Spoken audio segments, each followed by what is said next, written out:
Capítulo 14. Medida salvadora.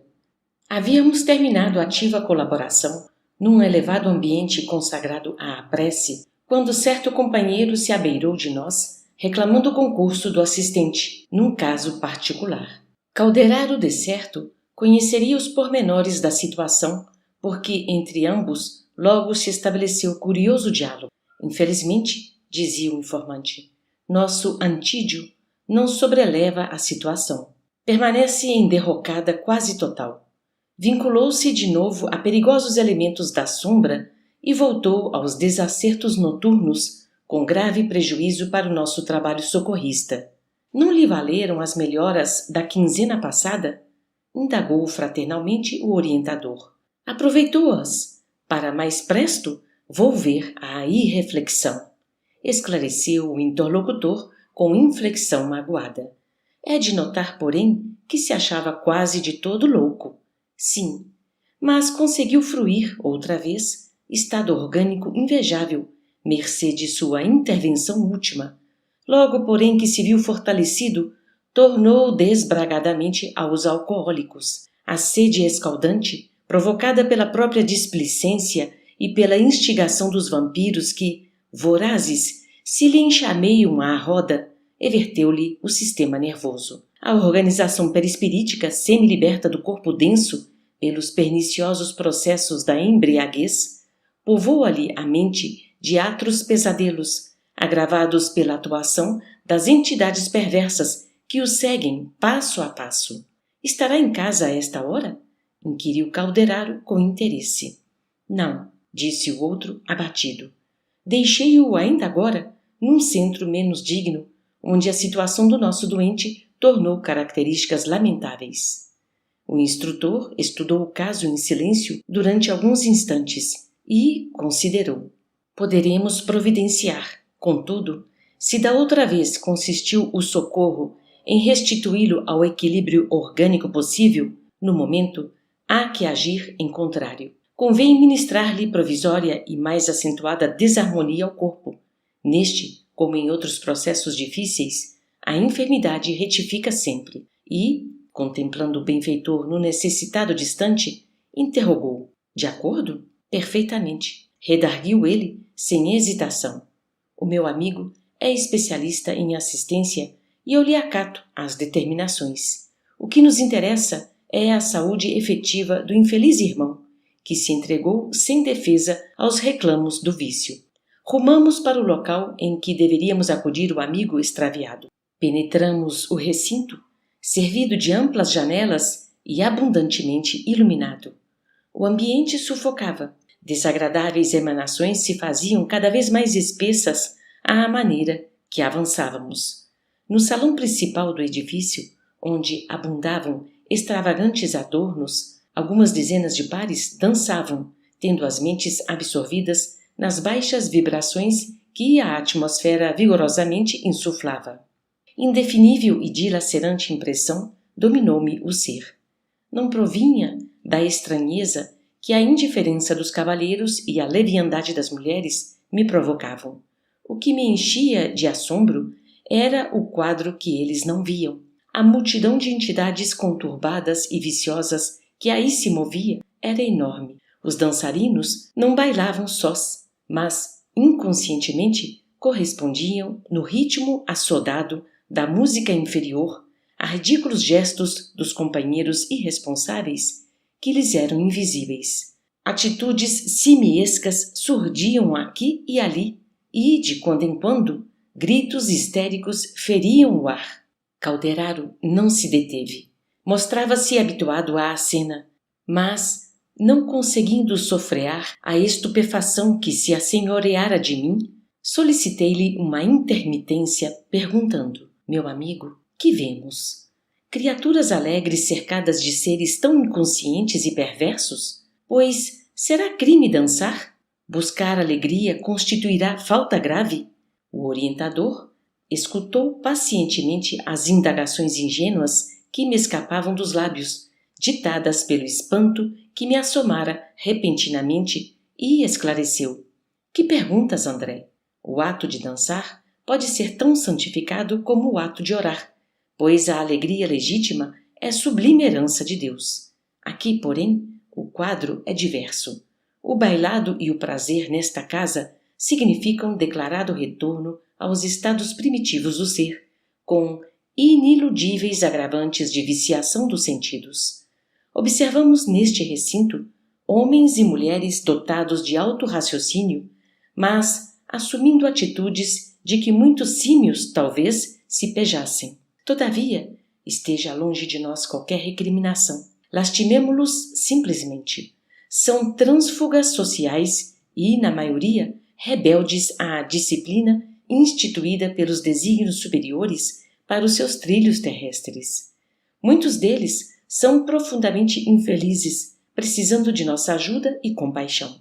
Procuram afogar no vinho ou nos prazeres certas noções de responsabilidade que não logram esquecer. Fracos perante a luta, mas dignos de piedade pelos remorsos e atribulações que os devoram, merecem ser amparados fraternalmente. E, passando os olhos de relance pela multidão de espíritos perturbadores que ali se davam ao vampirismo e ao sarcasmo, obtemperou. Quanto a estes infortunados, que fazer senão recomendá-los ao divino poder? Tentam igualmente a fuga impossível de si mesmos. Alucinados, apenas adiam o terrível minuto de auto-reconhecimento que chega sempre quando menos esperam, através dos 1000 processos da dor, esgotados os recursos do amor divino que o Supremo Pai nos oferece a todos. A mente deles também está apegada aos instintos primitivos e, frágeis e hesitantes, receiam a responsabilidade do trabalho da regeneração. Vendo-me boquiaberto e faminto de novas elucidações, o assistente propôs-me: vamos, deixemo-los divertir-se. A dança nesta casa não lhes deixa de ser, em última análise, um benefício.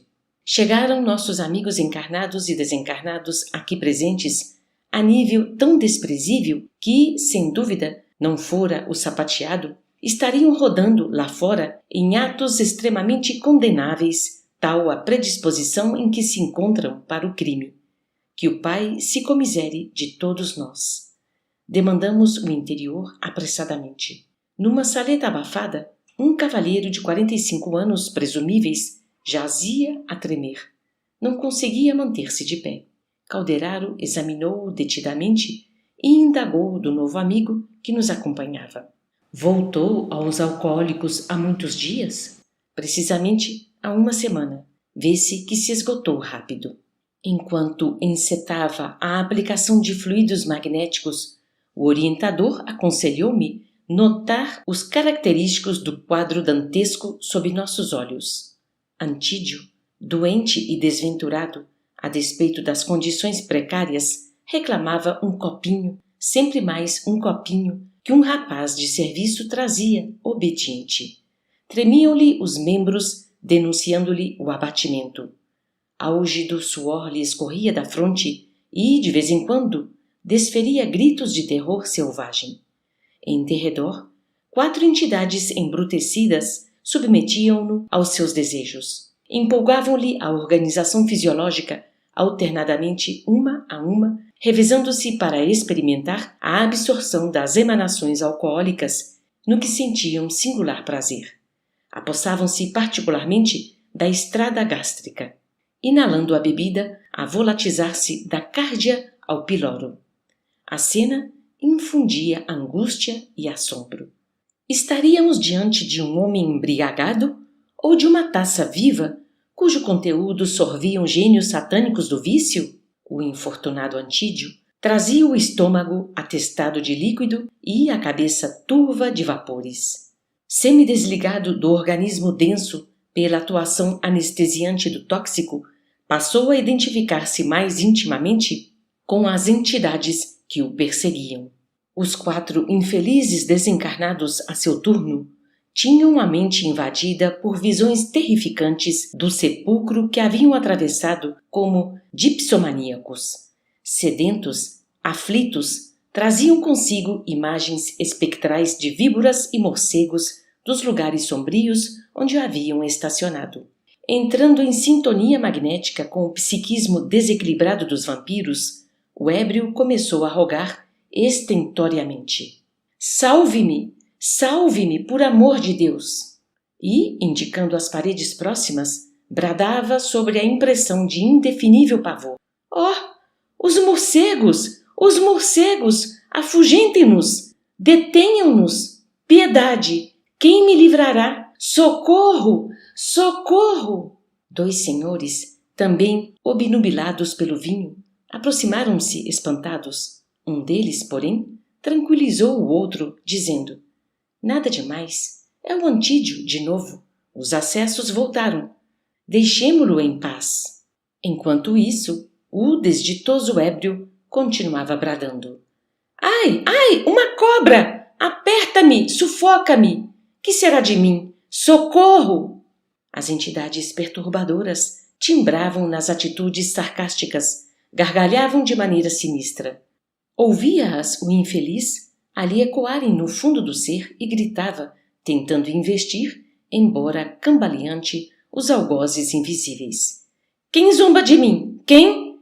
Cerrando os punhos, acrescentava: "Malditos! Malditos sejam!" A cena prosseguia dolorosa quando o calderaro se acercou de mim, esclarecendo: "É deplorável pai de família que, incapaz de reagir contra as atrações do vício, se entregou, inerme, à influência de malfeitores desencarnados afins com a sua posição desequilibrada.